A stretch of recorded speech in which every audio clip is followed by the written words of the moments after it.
desde há muito que Allan Kardec nos deixou, na sua última obra, um aviso de que o planeta terrestre também evoluía. E esta evolução se operaria oportunamente quando a Terra deixaria de ser mundo de provas, de expiações, para ser um mundo de regeneração, no qual a dor cederia lugar à alegria de viver. Os processos de enfermidades, de angústia, modificar-se-iam e nós experimentaríamos um pré-reino dos céus. Procurou demonstrar o codificador que os planetas também evoluem como as civilizações ou os povos que neles residem. Allan Kardec, deixando esta advertência no item 18 do livro Gênese, estabelece que a dor não é uma punição da divindade, é um mecanismo de retificação da criatura humana. Trouxe um Deus misericordioso, aquele que nos dá liberdade de agir, o livre-arbítrio, mas, ao mesmo tempo, nos impõe o dever de ressarcir dos erros que cometemos. Não há punições nas divinas leis. Então, aquele que erra, repete a experiência até torná-la ética e moral. A nossa ética e moral é a platônica socrática, que Jesus apoiou. Sócrates sugeria, fiel a uma proposta do Santuário de Delfos, que cada um de nós se conhecesse a si mesmo. Hoje, 24 século 25, a psicologia nos manda fazer uma viagem de autoiluminação. É muito importante o outro, mas para poder amar o outro, é necessário aprender a amar-se. Somente quem se ama é capaz de amar.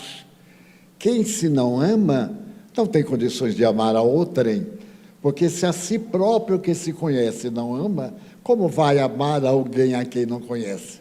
Vai ter admiração, entusiasmo, porque o amor é um processo longo, desde a simpatia, a amizade, a confraternização, aos sentimentos mais profundos, até o amor, que é o sentimento de entrega. Eu e ele somos um. Aliás, Aristóteles já dizia, quando duas pessoas se amam, são dois corpos para um espírito só. Isto é, há uma afinidade tão grande entre as duas almas que se confunde. E no passado se criou a teoria de almas gêmeas, que em verdade não são metade. São almas afins, tão afins que bem poderiam ser metade uma da outra, mas não são. Toda alma é individual. Então, Allan Kardec nos demonstra que há uma fatalidade, o destino, o determinismo, mas que depende de nós a sucessão dos acontecimentos através dos nossos atos. E então o Espiritismo veio demonstrar, por exemplo, que o que nos acontece é resultado da aplicação correta ou infeliz das leis que regem o universo. Mas mesmo aqueles que têm errado sem cessar não serão punidos, serão educados ou reeducados. Serão trabalhados interiormente para que brilhe nele a luz divina que dorme, como a chispa numa imagem um tanto grotesca. Desta forma, a grande mudança estava prevista. Os doutrinadores, os espíritos e espíritas, nos últimos 10 anos, acentuamos muito essa transição planetária. Eu psicografei 3 livros exclusivamente em torno do assunto. me esclarecia à medida que psicografava. E isso seria através do nosso livre-arbítrio. O problema palestino, Israel-Palestina, é um problema de mais de 4.000 anos. Desde os primórdios, com Abraão e Sara, a esposa e a escrava, e se transformou hoje, nesse Hamas, em um problema de religião. Não é uma guerra por terreno, explicaram aqueles que pertencem ao Hamas, que é uma facção belicosa, terrorista, não é propriamente a Palestina. O presidente do recanto do país palestino não entrou em guerra. Foram esses do Hamas que realizaram este ato de violência numa agressão espontânea durante um período de paz e que nos chocou a todos, porque nós esperávamos uma transição. Ela teria vindo, em parte, pela pandemia do Covid. Ficaram as heranças, mas a criatura humana, lentamente, pelas filosofias de ocasião, tornou-se materialista. Mas não materialista teórico, um materialista sem base filosófica, uma pessoa que usufrui da matéria, que goza. Não é verdadeiramente materialista no significado profundo da palavra, é um gozador, é alguém que perdeu o contato com a realidade transcendental da vida e nega a Deus, nega-se a si mesmo e se permite o direito de fazer o que lhe apraz, mas se assusta quando tem que pagar aquilo que fez por vontade própria, porque é da lei, todo efeito vem de uma causa. Para retificar o efeito é necessário mudar a causa, ou trabalhar na causa. Então, nós fomos ficando cada vez menos espiritualistas, menos religiosos, no sentido de ter uma atitude de religiosidade pela vida.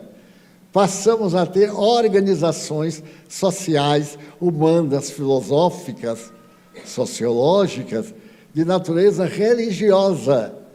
Então, nos permitimos o fanatismo, matar em nome de Deus, passou a ser, em algumas religiões, um fenômeno de evolução.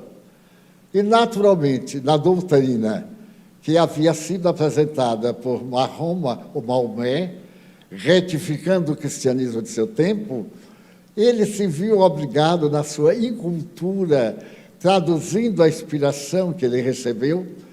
Ele era analfabeto, segundo consta, era encarregado de cuidar de camelos de uma família, e então ele entrava em transe, que alguns cientistas revelam ter sido transes epilépticos, e entrava em delírio, que mais tarde, coletados, se tornaram o Corão, esse livro básico. E no Corão, o verbo matar é tão natural que a vida humana perdeu sentido. O palestino, o crente, tem que viver para morrer. A finalidade da sua vida é ganhar o reino dos céus. Mas é um reino dos céus em que ele vai desfrutar de todos os gozos que não pôde fazer na matéria. Para o palestino, o árabe em geral, que adota o Corão, há certas regras inamovíveis. Fumar o tabaco, tomar bebida alcoólica, o adultério e etc.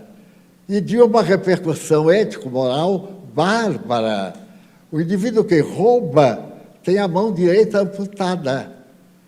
E se ele continuar roubando, não vai ter a outra mão amputada, porque ficaria sem trabalho. Tem a perna esquerda amputada, até chegar ao momento de ter a vida ceifada. Queimar o indivíduo vivo ou colocá-lo dentro de uma gaiola e jogar ao mar para morrer afogado é o resultado, é a pena para determinados erros que a nossa cultura, apesar de ainda primitiva, superou. A nossa cultura demonstrou que ninguém erra pelo prazer de errar. O erro é uma experiência que não deu certo. Então, nós vamos repetir até aprender a fazê-la bem. E é através do erro que nós acertamos a viver corretamente. Mas, com os discípulos de Maomé, em absoluto, quando, de repente, os ares da faixa de Gaza, é um pedaço de terra na fronteira do Egito, muito pequeno. Ali estão quase 2 milhões de pessoas. É a faixa mais povoada do mundo. E ali estão exatamente aqueles que fizeram esse movimento Hamas, de terror, de vingança, do 11 de dezembro. Dezembro não. Do 11 de setembro. Aquele terror. O lobo solitário que mata, andando ele mata. O indivíduo que perdeu tudo no sentimento, na razão, no discernimento, e se transformou no feixe de instintos animais, instintos felinos. Alguns países reconhecem como sendo a Palestina, mas não é a Palestina, é um partido político terrorista, como tem outros também lá. Desta forma, nós, pelo livre-arbítrio, geramos esta guerra calamitosa, que não vai ficar apenas nisso. Se outros países aderirem, como é provável, nós em breve estaremos numa guerra muito mais lamentável. E os Espíritos pedem para preservarmos a nossa paz. Haja guerra, mantenhamos a paz. Haja ódio, preservemos o amor. Façamos a vingança através da compaixão. Então, esse estado belicoso é o resultado da nossa ira, da guerra doméstica, dos ódios caseiros, das paixões pessoais. É cada indivíduo numa soma formando a massa formando uma cultura desvairando e voltando ao primalismo de épocas recuadas. Neste momento da fuga após a invasão, alguém pronunciou que os israelitas estavam repetindo a libertação do Egito, fugindo pelo deserto, para poder atravessar, na época, o Mar Vermelho e chegar à Terra Santa. Essa Terra Santa é que é dita a Palestina. Não há para eles Israel. Israel é o resultado de uma negociação da ONU em 1947, entre a Inglaterra, que dominava a área da Palestina e de Israel, dando lugar a uma faixa de terra que o primeiro-ministro de Israel diz que 45% era deserto. E somente 60 pessoas foram habitar esse deserto. E hoje é a 18ª nação mais poderosa da Terra. Então, estamos diante de uma calamidade sem limite. Por culpa nossa, minha, eu também tenho raiva, eu também me deixo abater, eu também contribuo com a minha mente. É a mente que mantém o universo. A mente é um dínamo gerador de energia, disse Einstein. Ou melhor, disseram os físicos em geral, que uma pluma que se agita nas margens do Pacífico vai repercutir do outro lado das margens do Atlântico. Tudo é uma questão de vibração da mente. É a mente divina que rege o universo. Então, todos nós, se pudermos evitar comentários apaixonados, cada um de nós tem a sua afeição a este lado ou àquele. Se pudermos, evitemos. Não tragamos para casa as últimas notícias. Lamentamos e divulguemos o bem. as lições impressionantes de bondade.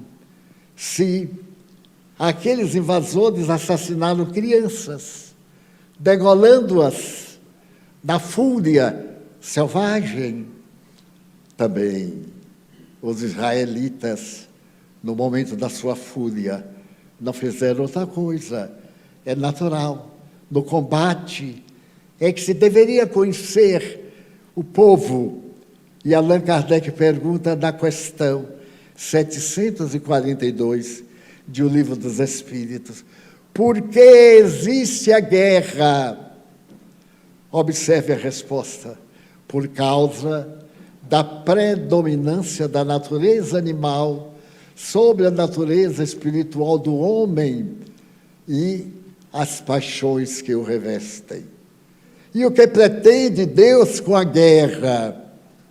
Já que a criatura humana não opta pela paz, através do sofrimento, ele vai buscar a paz onde ela esteja. Então, cabe-nos acabar a guerra, mas é dizer que as nações acabem a guerra, que nós acabemos a guerra dentro de casa, que os inimigos, o filho mal educado, selvagem, toxicômano, volte à realidade, que a filha rebelde, já fascinada pelo sexo e pelas manifestações ultrizes da dignidade, compreenda que ela não é um convite, um conjunto de sensações, é o espírito imortal. Considerarmos que a guerra não vai resolver, vai piorar, e as feridas das guerras sempre são muito mais dolorosas de cicatrizar através dos tempos. Daí, este terror está também dentro de nossa casa. Quantos de nós, por uma bobagem, brigamos com a família? Quanto tempo perdemos acusando, censurando, odiando, estimulando inimizades, levando fofocas, falando mal do próximo, quando podíamos simplesmente ignorar, dar-lhe tempo de evoluir. O processo de evolução é inadiável. Ele se dará pelo determinismo das leis divinas. Qual é a função da criatura humana na Terra? Qual é o seu objetivo? Amar para encontrar a plenitude. Viktor Frankl, o notável psiquiatra, neurologista e psicoterapeuta, teve a oportunidade de dizer: está acontecendo em 1970, mais ou menos, que as pessoas estão perdendo o objetivo vivencial.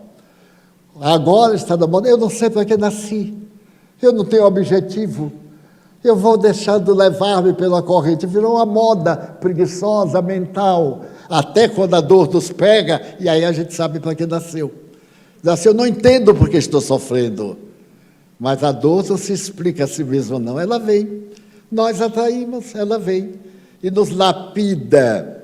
Quando não tem alternativa, nos lapida. Da mesma forma que, numa anedota popular, um homem ia atravessando uma ponte. Quando, de repente, ele viu que lá na entrada da ponte, por onde ele ia sair, via um tigre de bengala. Ele recuou e, quando se voltou para a porta de entrada, vinha um leão. Ele ficou desesperado, se aproximou da ponta da ponte, olhou para baixo para se atirar, e lá estavam dezenas de jacarés ou de outros elementos destrutivos. O que é que ele fez? Morreu? Se ele soube perseverar, o auxílio vem do alto, vem de helicóptero. Então, quando nós estamos cercados de problemas, não tomemos decisões destrutivas, porque o auxílio vem de Deus, através da nossa prece. Dizer a Deus: eis-me aqui, e orarmos, e nos deixarmos conduzir por Deus.